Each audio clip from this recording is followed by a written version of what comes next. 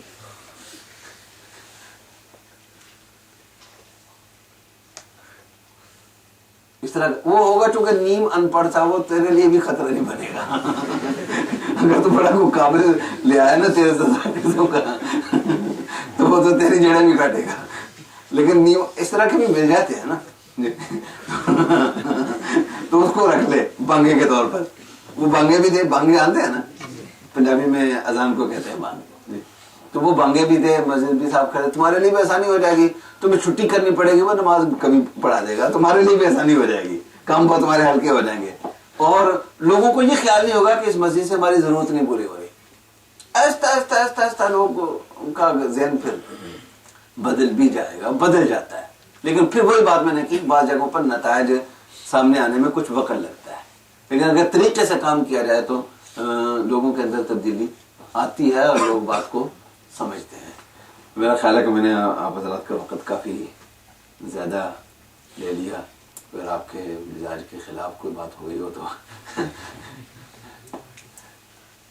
میں تصحیح بھی فرما دیں، اگر کوئی غلط بات ہو گئی ہو تو اللہ تعالیٰ ہم سب کو اپنے دین کی خدمت کے لیے اپنی رضا کے مطابق قبول فرما لے، اور آخر دم تک عافیت کے ساتھ اور ہر طرح کی سہولتوں کے ساتھ اور آزمائشوں کے بغیر، ابتلاؤں کے بغیر اپنے دین کے کام میں آخری مرحلے تک اللہ تعالیٰ لگائے رکھیں، اور اپنے بزرگوں کے سلف کے طریقے پر، ان کے نقش قدم پر ہمیشہ چلتے رہنے کی توفیق عطا فرماتے رہیں۔ وآخر دعوانا الحمدللہ رب العالمین۔